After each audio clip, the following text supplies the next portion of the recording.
If I told you that a small, peaceful post office in Oakwood was once the scene of one of the most shocking and controversial mysteries in judicial history, would you believe it? It all began on a fateful morning in Lakeside County, when Sarah Miller and Jessica Thompson were found lifeless.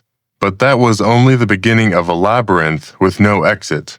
Why was Marcus Reed put in the spotlight and sentenced to death, even though not a single fingerprint or DNA trace of his was found at the scene? Where did the most important pieces of evidence, like the knife and the wooden cutting board, actually go?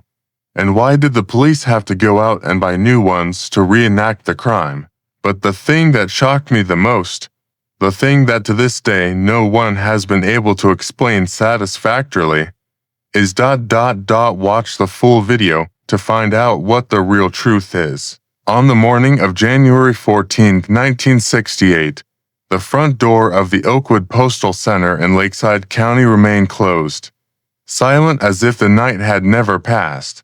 The first person to notice something unusual was not the police, but the newspaper delivery man, familiar with the regular rhythm of this building. When no one answered at the main door, he went around to the back, where the morning light was still thin and cold. Near the stairwell area, two bodies lay silently, Sarah Miller and Jessica Thompson, no longer able to speak and explain that silence. In that moment, before any procedures began, the scene itself already declared that this was not an ordinary morning. The Lakeside County Police sealed off the area immediately after receiving the report, with barrier tapes blocking off the space that was usually filled with mail and hurried footsteps. The air inside the building carried the smell of old paper, damp wood, and something heavy that was hard to name, something every investigator recognizes the moment they step in. Flashlight beams swept slowly across the floor, the stairs, the walls that no longer retained their initial innocence. No one spoke loudly. Every step was deliberate, as if afraid to disturb the truth lying still. I still remember the sound of notebooks opening, the light scratch of pens on paper, small but clear sounds in the prolonged silence. The victims lay close to each other, close enough to prompt the first question in everyone's mind. Had they been there at the same time, or was it just coincidence in their final moment? The preliminary examination began in proper order, without haste or speculation. Items in the area were documented, every small detail potentially an important piece of the puzzle. A wooden cutting board was mentioned in the list of items related to the workspace, and a knife, according to records, was not found at the scene immediately. The absence of a familiar object sometimes says more than its presence, but at the time, we only recorded exactly what was observed. No early conclusions, just dry, precise descriptions. I remember pausing for quite a while in the stairwell area, listening to the light wind whistling through the door cracks, wondering if anyone else had stood here before the delivery man arrived, or if everything had ended in absolute silence. Witness statements were collected concurrently, nothing complicated but needing to be preserved verbatim. The last time I saw them was the evening of January 13th. One witness confirmed, their voice noted in the record as calm, without embellishment. That time became the only certain marker, a fixed point in a timeline full of gaps. No one claimed to have heard strange noises. No one mentioned unusual lights. Just the absence of the people the next morning. Investigations sometimes start from what did not happen, from interrupted routines. Did the victims notice anything unusual beforehand? Or did everything happen too quickly for them to react? We reviewed the scene multiple times, each time like rereading the same case file page, but under different light. The smell of wood from the cutting board, even if not in its proper place, still lingered in the imagination of those in the profession.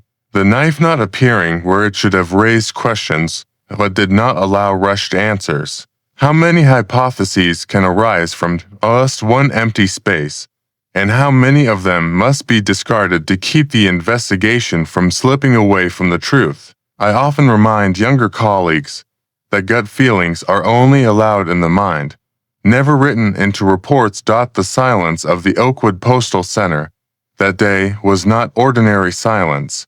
It was thick, heavy, as if accumulated from the night before and waiting until morning to reveal itself. Light from the windows shone on the stairs, creating sharp contrasts of light and shadow, highlighting the spot where the two bodies were discovered. Every detail was photographed, measured, noted, nothing overlooked, but also nothing interpreted.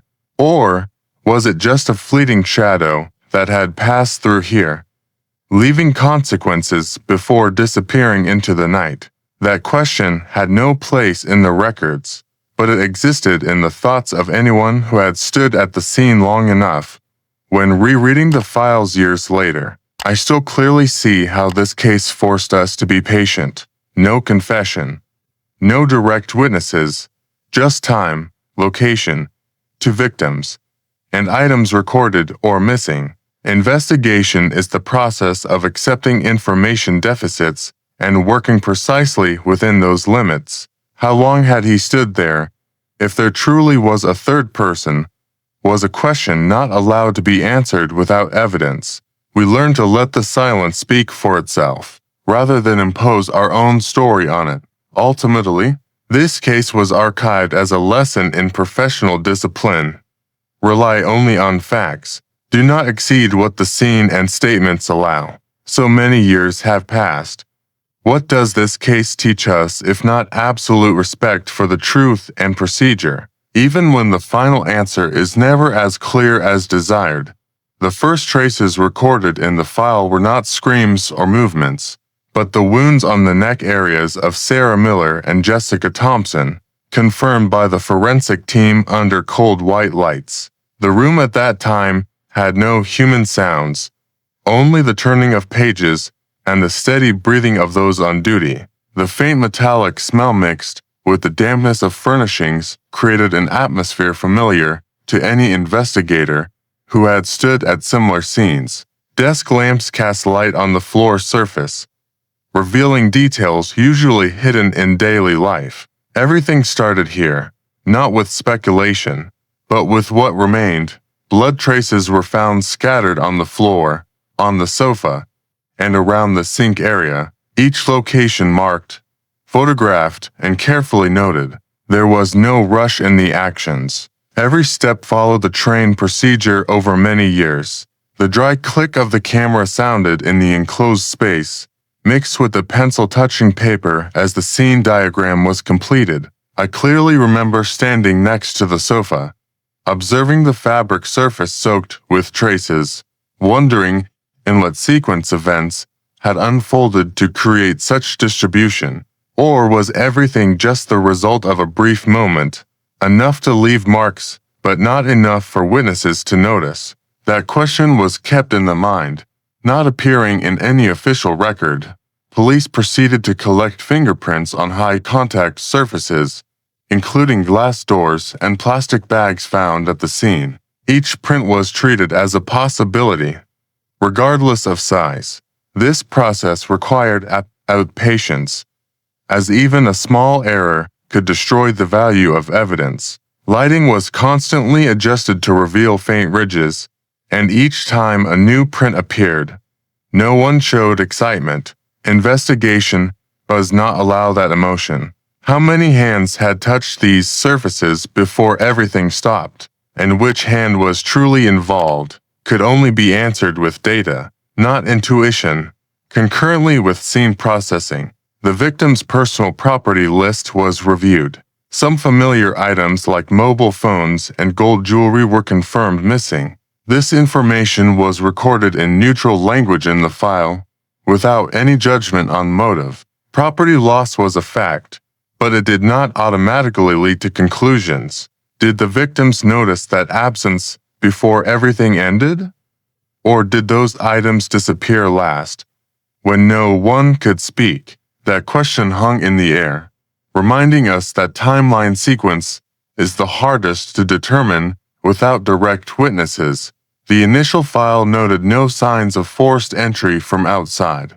A seemingly small detail, but heavy in analysis. Doors and entry points showed no clear damage, forcing the investigation to focus on other possibilities within allowed data. No rushed conclusions were made at this stage. I remember rereading that note multiple times under dim desk light, ensuring no wording carried interpretation. A good investigator is not the one who guesses correctly fastest, but the one who does not let personal assumptions insert between numbers and descriptions. The scene space at that time seemed to retain the breath of the final minutes, though no one could determine exactly how they unfolded. The sound of shoes moving lightly on the floor, the ceiling tape being applied to evidence bags, all blended into a slow rhythm. I once stood still for a few seconds in the sink area, where traces were clearly recorded, wondering if any action had been taken to erase something, or if it was just the inevitable consequence of events. How long had he stood there? If another person was present? Or did everything happen in absolute silence? Those thoughts did not change how we worked, but they reminded us of the limits of what could be known. When fingerprints were sealed and sent off, when the missing property list was completed, the scene gradually returned to stillness. Our job at that time was not to find a compelling story, but to preserve accuracy for every small detail. Every line in the file could be reread years later, and it had to stand the test of time. Or would just one small discrepancy in recording be enough to derail the entire process? Caution was not a choice, but a requirement. Many years later, when opening the old file under desk light, I still clearly see the lesson of this case. Criminal investigation does not rely on strong feelings or quick guesses, but on absolute loyalty to facts and procedure. So many years have passed. This case reminds us that truth can only be approached through discipline and patience. Nothing more, nothing less. Complicated romantic relationship was the first phrase circled in the file when the name Robert Higgins appeared under the desk lamp. There was no noise except the rustle of paper and steady breathing in the dim meeting room. Those dry lines were enough to open an investigative direction, but not enough to conclude anything. I clearly remember the smell of old paper mixed with ink, the kind that forces one to stay alert. This case began that way, without climax, just the responsibility to check every recorded connection. Robert Higgins, an acquaintance of Sarah Miller, was summoned for statement to a personal relationship assessed as complicated, and that was all the file allowed to say. The statement session took place in a closed space, with light just enough to see the face clearly, but not enough to create intimacy. Voices were recorded verbatim, without addition or omission, as a professional habit never to be skipped. I knew Sarah for a while.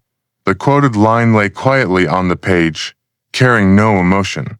Investigators listened, noted, cross-checked, and remained silent at the right moments. How complicated the relationship was did not fall within speculation. What mattered was whether it left any specific trace, and the initial answer was no. Concurrently, the name Benjamin Saul was added to the suspect list for being in the lakeside area on the night of the incident. This information was recorded as a single fact, without judgment. When a name appears in the exact time and place frame, procedure required us to check, regardless of initial feeling. The session with Benjamin Saul proceeded similarly, unchanged lighting, neutral questioning tone, answers fully recorded. Or was it just coincidence of location, something that often appears in files that seem complex but are actually straightforward? That question was not voiced, but it was present in how we turned each page.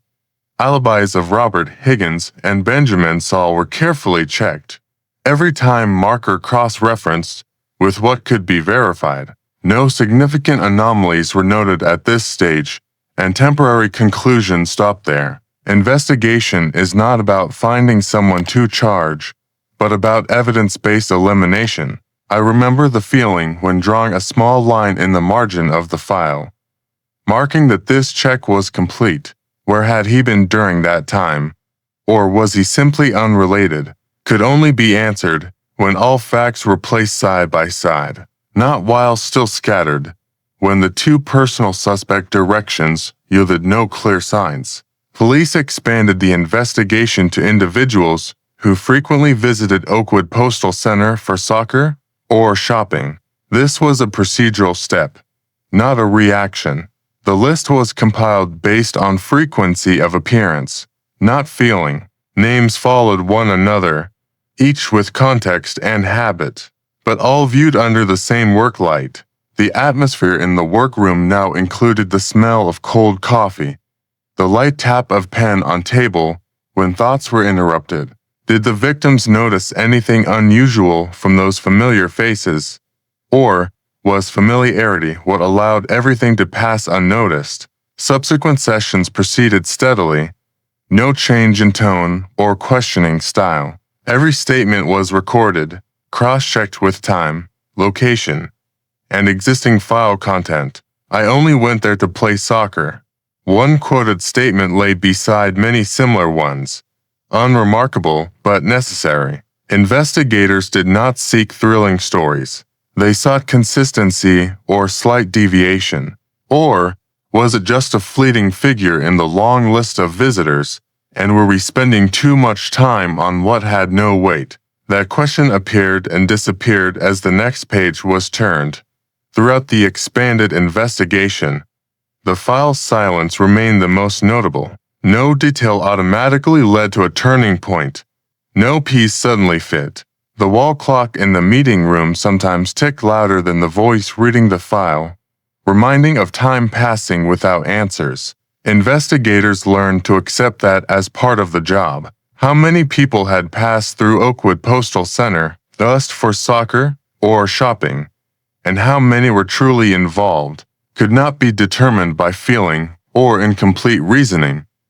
When closing this phase of the case, the file was thicker but no heavier in conclusions. What was gained was only confirmation that check directions showed no significant anomalies at that time. This case reminds later generations that criminal investigation is the art of patience and neutrality, where every step must be based on facts, and the greatest lesson sometimes lies in knowing when to stop, waiting for the truth to speak for itself.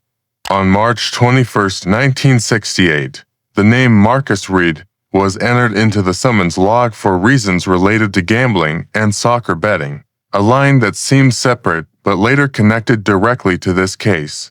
The interrogation room that night had only desk lamplight shining on the scratched wooden surface and the already open file. The air was thick with the smell of old paper and dried sweat, the kind that appears when someone must sit long before unavoidable questions. The second hand of the wall clock ticked steadily, neither pressuring nor allowing delay. Everything began quietly, as truth often reveals itself. Marcus Reed was initially summoned not for this case, but for gambling and soccer betting activities already under surveillance. Investigators did not overlook that detail, but also did not let it obscure the main goal. Through the interrogation process, focus gradually shifted to Marcus Reed's presence at Oakwood Postal Center on the evening of January 13th, a time marker that had appeared multiple times in the file. Questions were even-toned, no highs or lows, each placed like stacked bricks, not to create pressure, but to check consistency. You were there that evening. The statement recorded verbatim, without exclamation marks or any emotion. Silence after questions sometimes lasted longer than answers, and it was in that silence that people began to reveal the most. Marcus Reed's initial statements revolved around being at Oakwood Postal Center to meet Sarah Miller, a detail carefully recorded and cross-checked with existing facts. No one rushed to conclude. Investigation is cross-verification, not debate. Light shining on the subject's face revealed every small movement, but investigators did not judge by facial expressions.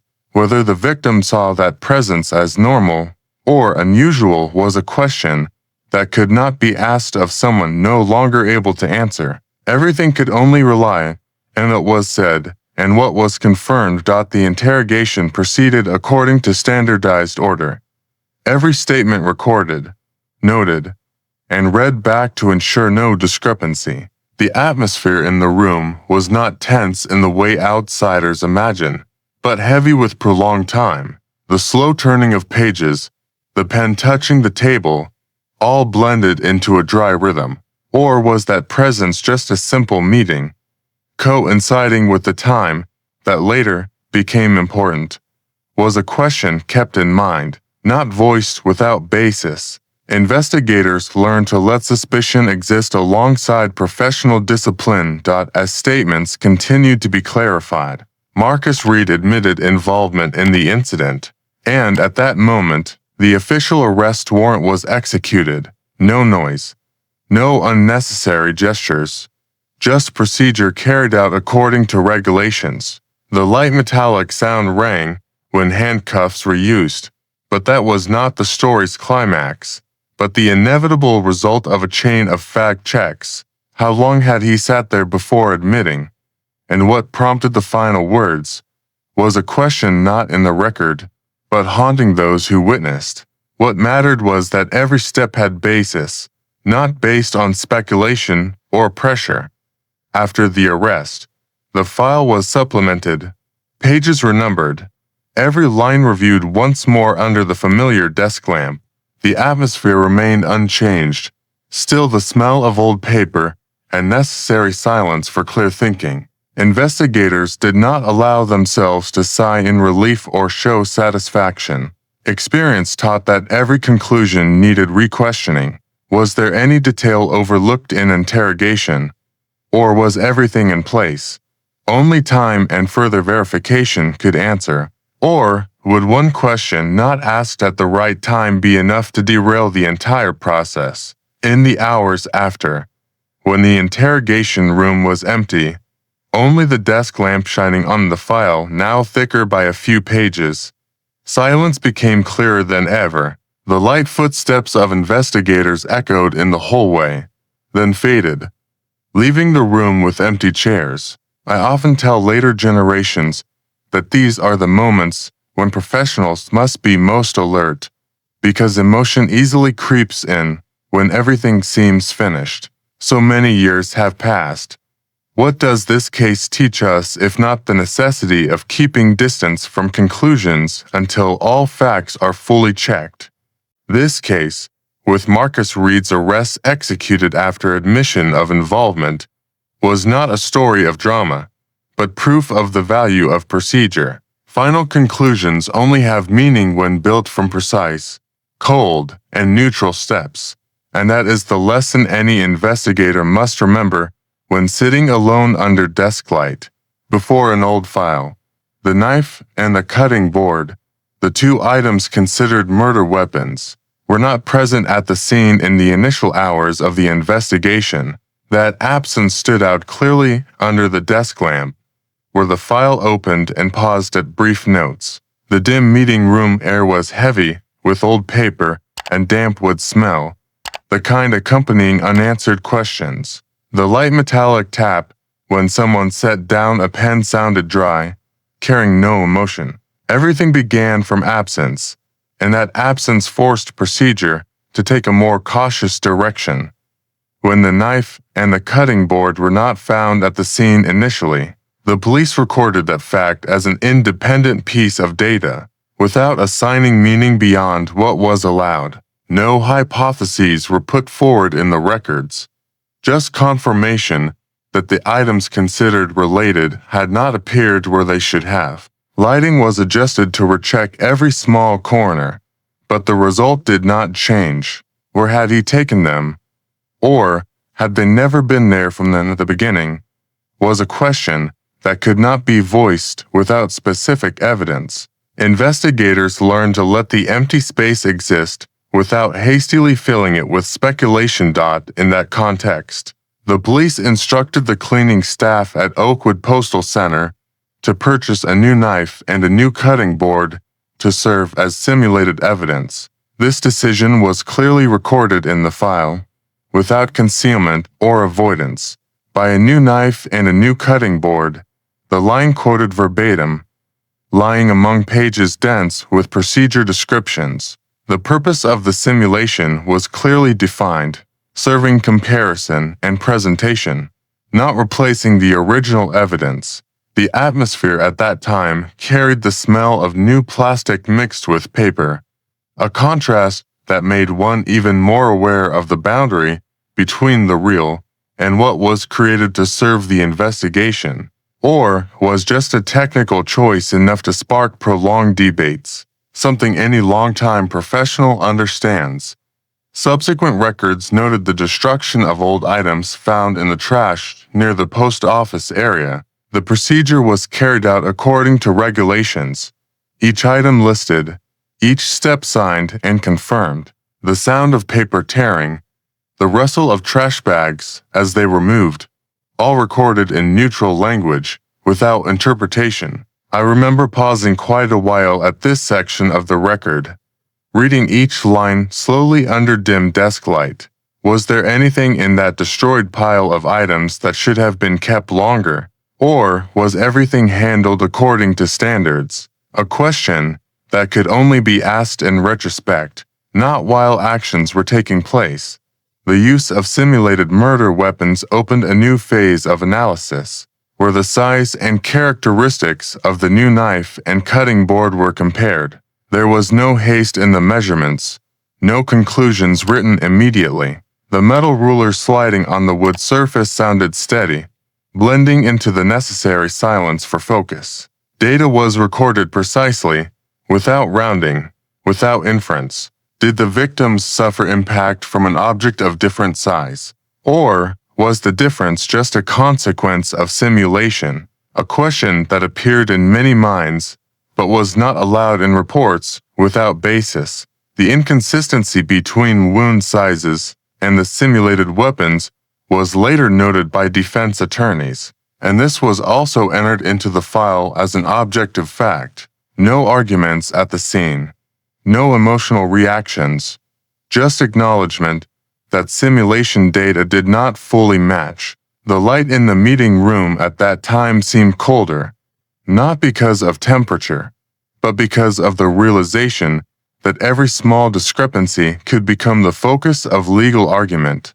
Or was this very difference what reminded that simulation is only a tool, never a perfect substitute for original evidence? That question did not need immediate answer, but it forced professionals to remember the method's limits. Throughout this process, the investigative atmosphere maintained a slow, steady pace. The light tap of pen on table, the turning of file pages, breathing kept stable, all creating a familiar background sound. No one raised their voice when discussing inconsistency. No one tried to hide it. Investigators understood that transparency in each step is what protects the entire process's value. So many years have passed. These seemingly minor details become major lessons in evidence handling, something only those who have sat long before files truly appreciate. In retrospect, the knife and cutting board not appearing initially, the purchase of simulated evidence, the destruction record of old items, and the noted inconsistency all lie on the same straight line of procedure. No detail was removed just because it was uncomfortable. No step skipped for convenience. This case concluded its evidence analysis phase with a cold reality. Criminal investigation does not seek perfection, but seeks honesty in facing what exists and what does not, and that is the lesson to be repeated for any succeeding generation. 7:30 p.m. was the first time marker circled when Marcus Reed's statement was reread under the desk lamp. The steady tick of the meeting room clock in the dimness reminded that every detail must stand in its proper place. The smell of old paper and printer ink blended into the air, familiar to the point of no longer noticeable. A motorcycle was mentioned briefly, without color, just as a means to bring a person to a meeting point. From there, the entire chain of events was placed on the table in the exact order the file allowed.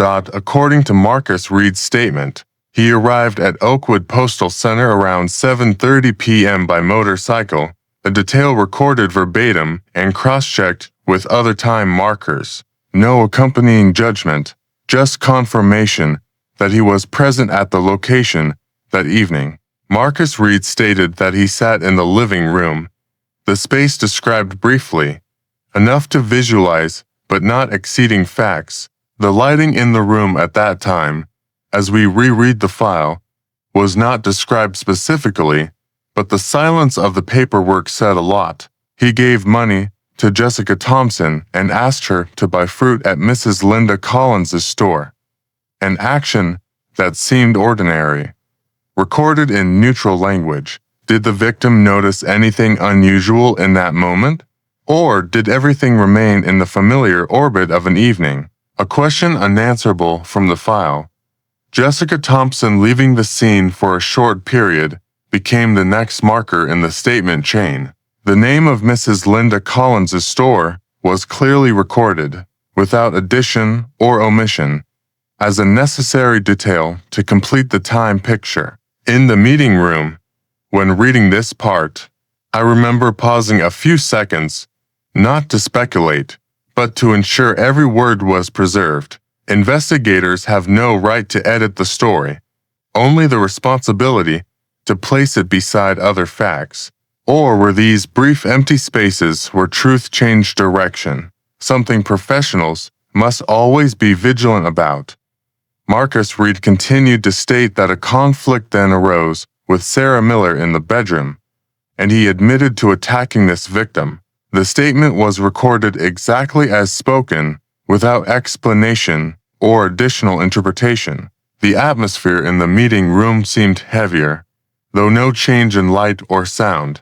We reread this section multiple times to ensure no words were missed, because each could carry legal meaning. How long had he stood in that room before conflict arose? And what turned words into action? Questions that existed only in thought, not allowed in reports without further facts. Then, according to the statement, Jessica Thompson returned to Oakwood Postal Center. Marcus Reed stated that he continued to attack the second victim to silence her, a phrase preserved in the file as a direct admission. No descriptions exceeding necessity, just confirmation of behavioral sequence. In the rereading process, page turns sounded dry, one by one, as if each carried its own weight, or was just a choice in a brief moment that pulled an irreversible chain of consequences, something the file does not comment on, but readers cannot help thinking. Marcus Reed stated that he then took property including phones and cards, cash, and jewelry before leaving the scene. The property list was clearly recorded, without value estimates, without motive judgment beyond what was said. The sound of pen touching paper while listing each item was light and steady, like a familiar ritual. Leaving the scene was noted simply, without additional description of direction or more specific time. Or was this very simplification what made the file cold, forcing readers to maintain emotional distance? Throughout reviewing this statement, investigators focused on sequence cross-checking, not seeking dramatic elements. The faint smell of cold coffee in the meeting room, the light breathing of the person across the paper table, all created a quiet context necessary for focus. No questions posed outside file scope. No details added for emotional clarity. How many points in this statement needed rechecking with other facts? Something every professional understands upon reaching here. When Marcus Reed's statement was placed beside the entire file, it did not stand alone, but became part of a larger structure. Every time marker, every mentioned action had to undergo procedural verification, No exceptions. Did the victims have any other chance beyond what was described? Or does the file only allow us to know that far? A question that cannot cross fact boundaries. The silence after finishing the statement was not empty space, but necessary for clear thinking. When closing the file at this section, the desk lamp still shone on the worn cover, unchanged. This case, through Marcus Reed's statement, reminds that criminal investigation is not retelling a story, but keeping each detail in its proper place, so truth reveals itself in the coldest and most neutral way. The evening of January 13th closed with a person leaving the post office, fluorescent lights gradually turning off behind, and a statement recorded into the file many days later. On the table before me was the worn-edged stack of paper, old paper smell mixed with the cold metal of the desk lamp. No human sounds, only the steady hum of the ventilation fan, reminding that time always flows even if truth stands still. What remained was not emotion, but sequence, cross-checking, and gaps between time markers. This case began not with screams or chaos, but with a very ordinary sighting.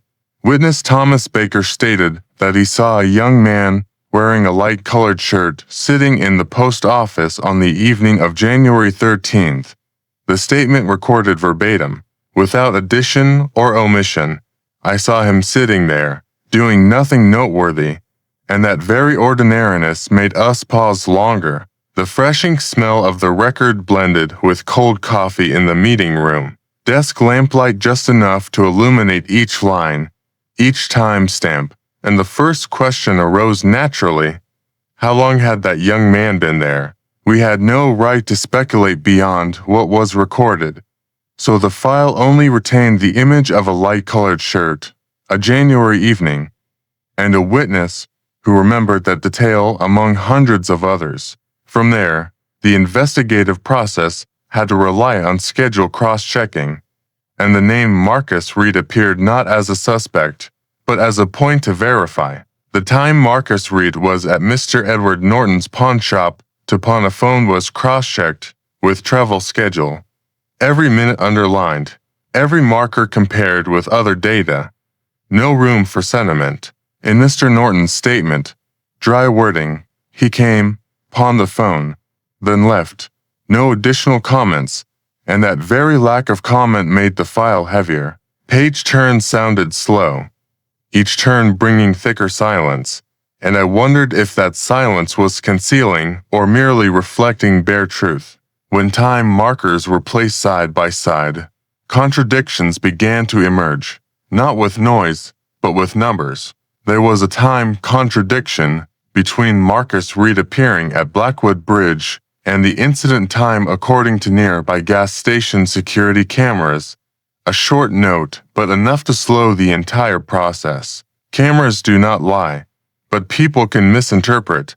And here, the gap between two data sources was not large, but enough to ask who arrived first and who left after. Light from the screen reflected time frames, numbers jumping steadily, computer and sound blending in like an invisible count, and the file clearly stated we were not allowed to fill gaps with assumptions. Open questions appeared and vanished, like, or was it just a time coincidence? But none were permitted in conclusions. We returned to more certain elements, confirmations from multiple people at once. Witnesses at Lakeside Stadium confirmed Marcus Reed attended soccer viewing in the afternoon frame that day. Confirmation signed, stamped, stamping still fresh to the touch. That afternoon frame was fixed like an undisputed pillar, forcing us to extend the timeline from afternoon to evening, from stadium to post office, from pawn shop to Blackwood Bridge. Silence in the meeting room thickened as markers were reconnected, segment by segment, not as seamless as desired. I reread statements, intersperse pages with short quotes. I remember, because of the light-colored shirt. I checked the clock then. Small details, but preserved. because investigative principle does not allow editing. Did the victims notice anything unusual? If so, at what point and where? That question appeared then was crossed out for lack of supporting facts. Paper dust smell dried the throat, breathing audible in the enclosed room, and each breath reminded we could only advance with evidence. The time contradiction did not vanish on its own. It forced us to recheck every nearby gas station camera, every marked frame, every recorded appearance without comment. Sometimes I paused, looking at the desk lamp bulb, wondering very quietly, how many minutes difference is enough to change a case's nature? That question had no place in reports, but it guided how we reread the file. Slower, more carefully. Thomas Baker was mentioned again, Edward Norton again, Lakeside Stadium again, not to repeat, but to verify consistency. No new details added, no actions inferred, just patients placing pieces beside each other and accepting they did not fully fit. Or was it just a fleeting figure in a witness's memory, and a time marker stretched by human habit? When the file closed, the only sound was paper touching the table, and the lesson emerged clearly. Investigation is not finding the best story, but holding truth steady even if fragmented. So many years have passed. This case still reminds us that time and statements must be cross-checked to the end, and gaps are never filled with imagination. The forensic results lay still on the table like an emotionless sheet of paper, cold numbers reflecting under weak desk lamplight. I clearly remember the lingering smell of disinfectant in the dim meeting room air, though the scene had closed long ago. The light metallic sound when I set down the pen was clearer than usual in absolute silence. No accompanying explanations, just conclusions and the empty space behind them. That night, the file did not tell a story. It only demanded to be read correctly. Forensic results showed fingerprints collected at the scene did not match Marcus Reed. The line printed clearly, no erasures, and that was the first basis to exclude a once existing assumption. When I reread, old paper breath mixed with dry ink created the familiar feel of past cases, and I wondered quietly, whose were those fingerprints? Or simply not enough to answer. No right to infer. We recorded the conclusion and moved to the next sample. Blood sample from the sink could not determine blood type due to damage or insufficient quantity. A short sentence, but carrying many consequences in the investigative process. The sink appeared in memory not as a dramatic image, but as a position to mark, angled light, cold porcelain surface, and a sample unable to say more, insufficient for analysis, quoted verbatim from the record, and that wording ended all efforts to trace from this source. Was that deficiency random or a consequence of time? The question appeared then was folded away with the file for lack of accompanying facts. We continued, because investigation does not stop at what cannot be determined. No DNA traces of Marcus Reed were found on the bodies of Sarah Miller or Jessica Thompson. This conclusion repeated in multiple reports for consistency. I remember slow page turns, one by one, as if each turn was a controlled breath. The names Sarah Miller and Jessica Thompson were mentioned with necessary precision. No adjectives, no descriptions, because the file does not allow emotion. No match detected. That dry wording appeared like a wall separating hypothesis from reality. Did the victims notice anything unusual?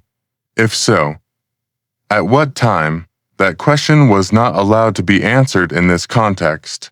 The only thing we could do was continue reading, continue cross-checking, and continue recording. The autopsy record showed undigested food still in the victims' stomachs, helping determine time of death. A purely scientific detail, but valuable for timing. I paused longer at this section, not out of curiosity, but because it represented one of the few facts allowing us to place time in its proper position. Laboratory smell seemed to return in memory, cold and clean, white light reflecting on metal surfaces, undigested food, quoted verbatim. No speculation on type, no speculation on circumstances, just enough to lock a time frame. Or did that very frame open other discrepancies? This question existed only in thought, not in reports. The entire forensic process, from fingerprints to DNA, from blood sample to stomach, formed a chain of exclusion more than affirmation. We did not find Marcus Reed anywhere in the physical traces, and that did not mean finding the answer, but only confirming what did not happen. Silence in the meeting room thickened as I closed the file, paper touching table clearly audible, and I realized the lesson here was not in a specific discovery. Investigation sometimes means accepting negative conclusions, understanding they too are truth to be respected. So many years have passed. This case still reminds us that forensic science does not tell stories as humans wish, and the investigator's task is to listen to it fully, even if the result is only cold exclusion. The wooden gavel struck the table with a dry and short sound, then fell completely silent in the enclosed space of the courtroom.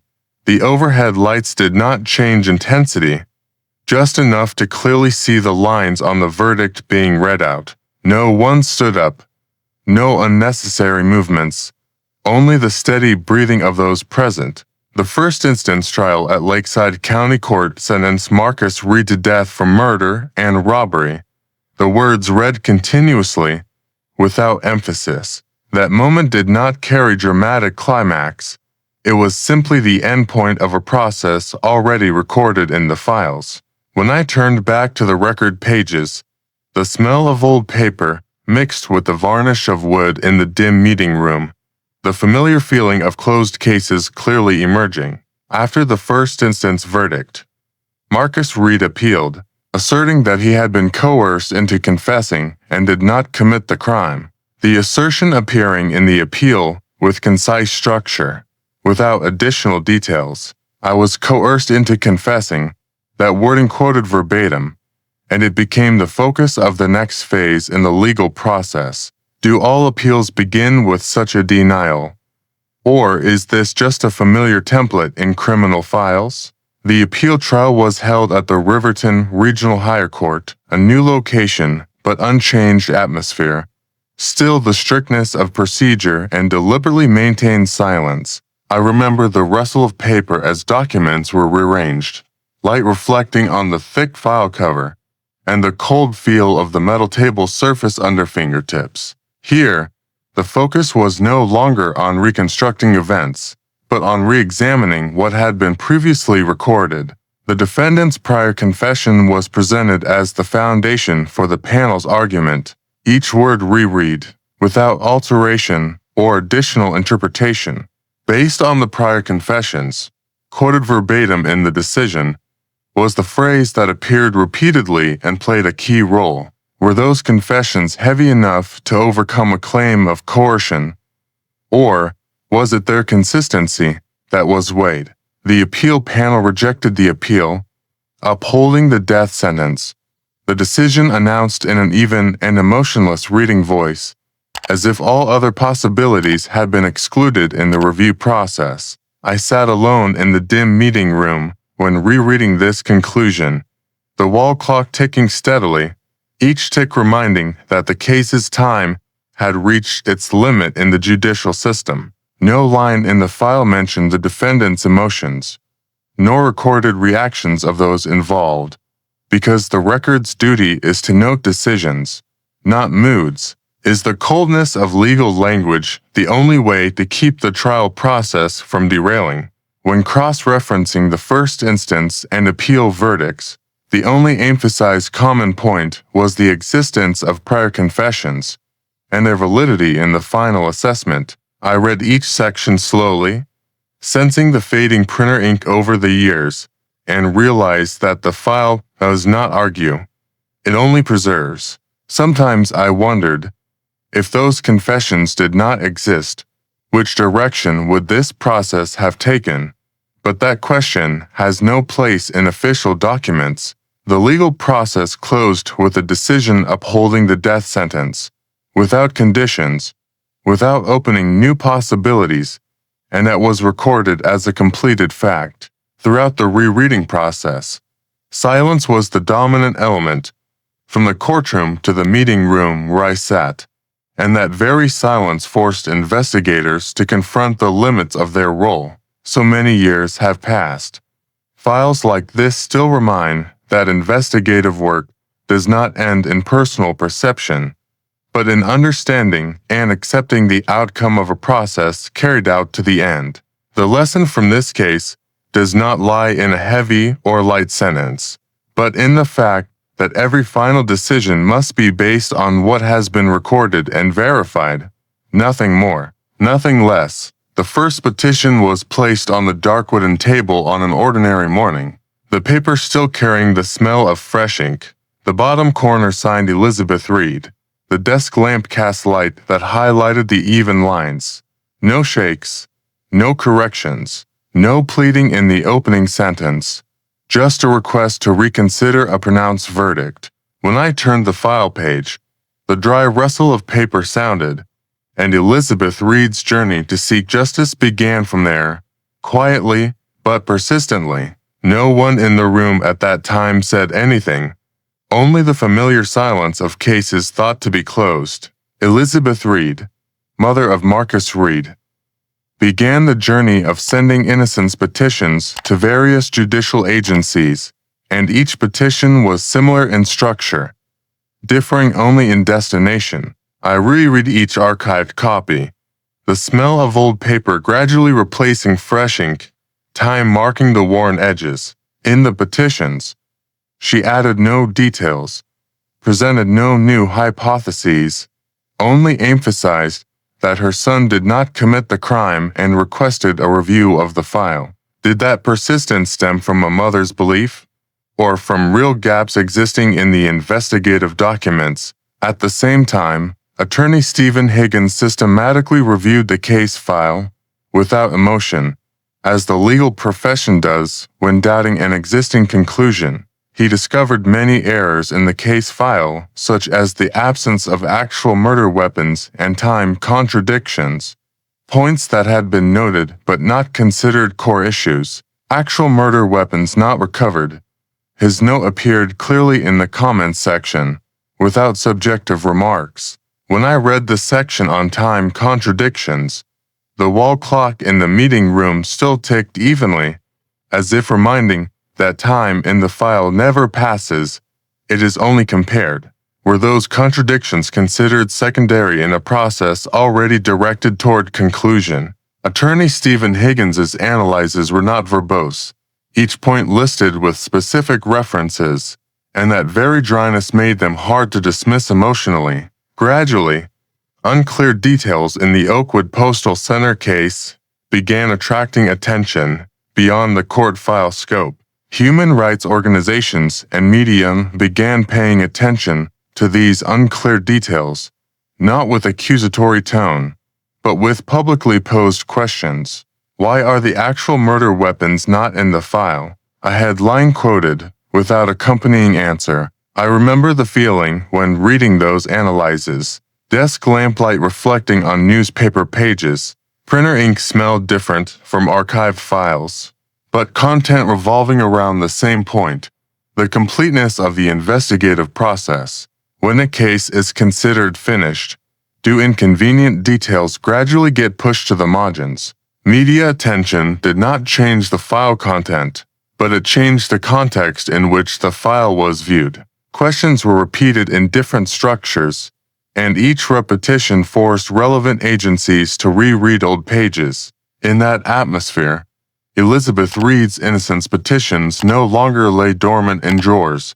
They were referenced, mentioned, and became part of spreading information. I reread the note on missing actual murder weapons, then cross-checked with contradictory time markers, and wondered if the process had ever been swept too quickly by pressure to reach conclusion.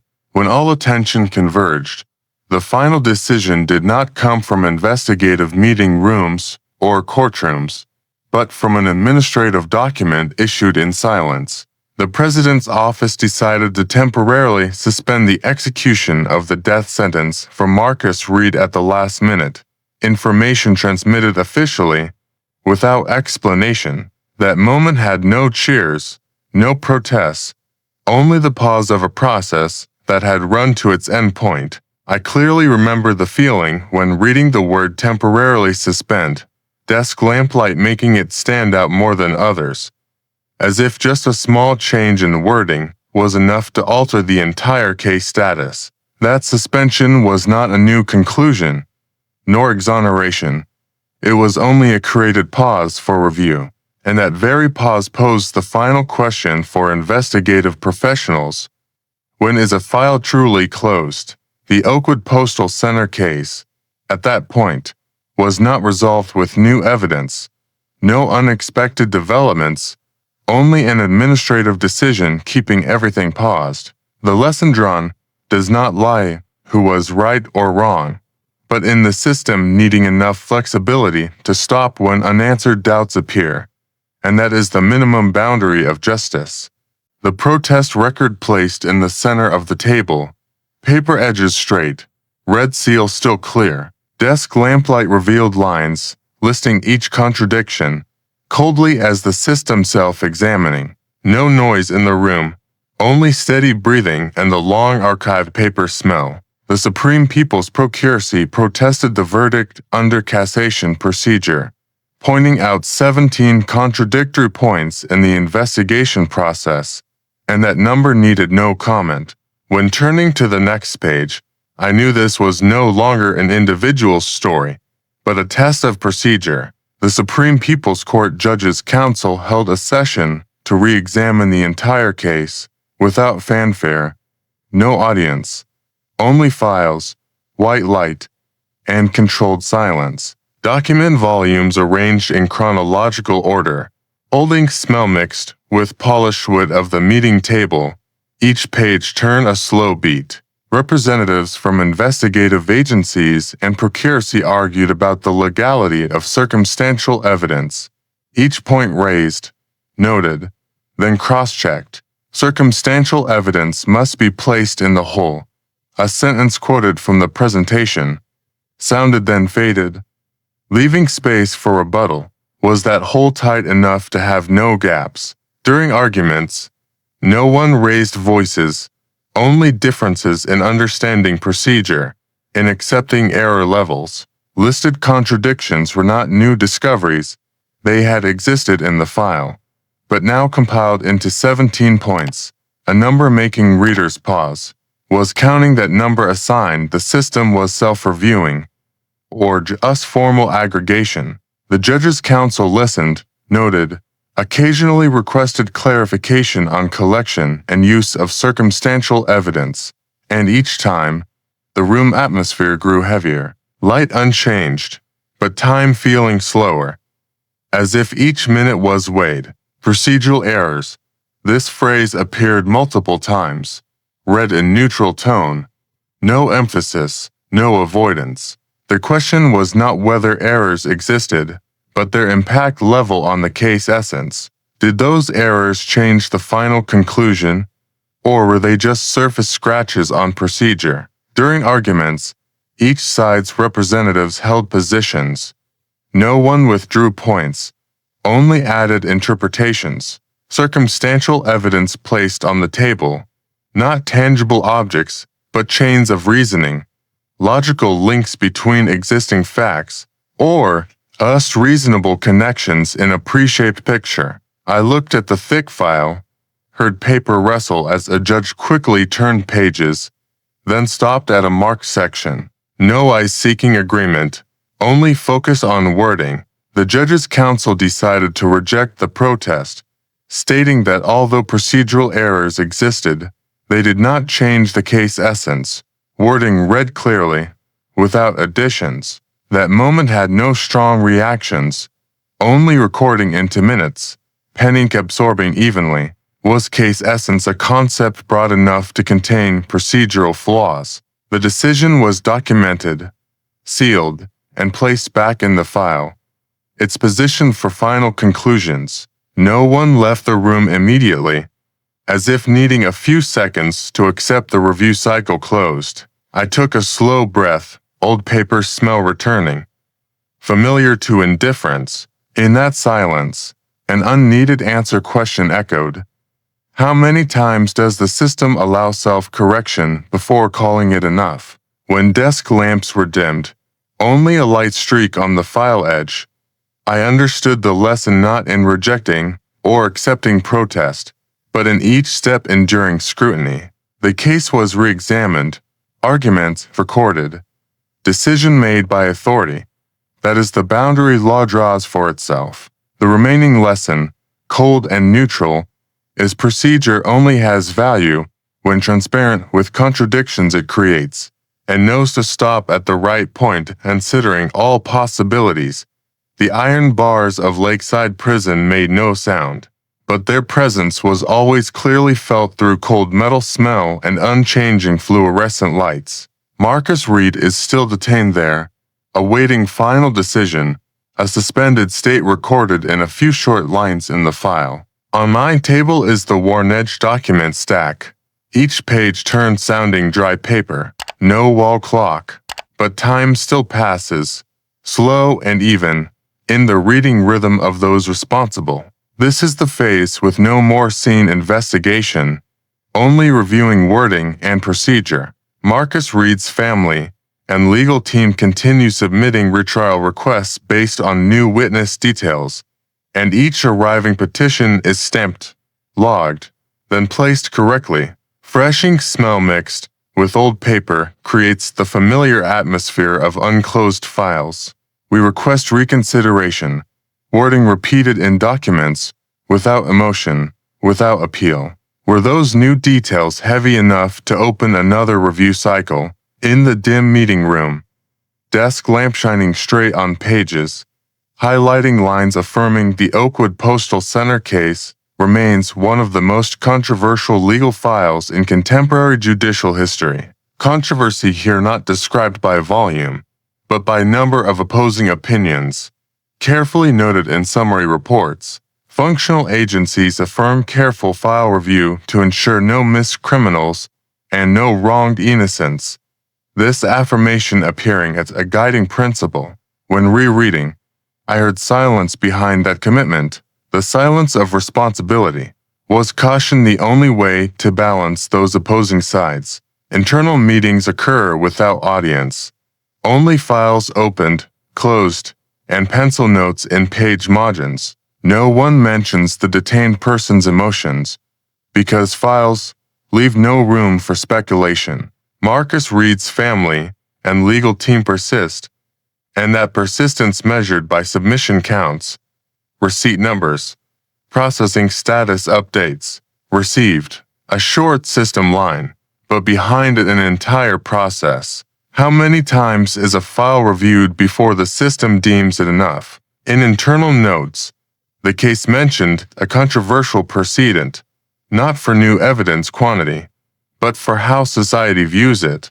Meeting room light unchanged, but file stack shadow longer when lamps dimmed. I clearly heard my own breathing, even and slow, reminding this as work of patience. Functional agencies continue emphasizing dual goal, no missed criminals and no wronged innocents, and that wording quoted verbatim in many announcements, or us repeating an overly familiar principle. The Oakwood Postal Center case mentioned in professional discussions as an example of a file unclosed in debate terms, and each time, no one offers new conclusion, only repeats current status. Marcus Reed still detained at Lakeside Prison, this information unchanged, regularly updated as a fixed marker. Meanwhile, retrial requests continue arriving, each an effort to repose questions about what was decided. That questions sometimes written clearly, sometimes only appearing between dry legal lines. Is the system ready to reopen a closed door? I reread lines affirming caution, and realize caution is not standing still, but walking slowly with full light. In meeting room silence, file page turns sound like an even beat, reminding this work allows no haste. When closing the document stack, I did not seek closure feeling, because it has not arrived. This phase's lesson, cold and neutral, is justice not only in verdict, but in readiness to re-examine when controversy persists, and in keeping procedure alert enough not to lean toward any side. If you found this story meaningful and want to continue hearing cases told with deep analysis, please leave a like and subscribe to the channel. Your support is the motivation for me to keep bringing you real stories, life lessons, and journeys in search of justice. Thank you for listening to the end, and I'll see you in the next cases.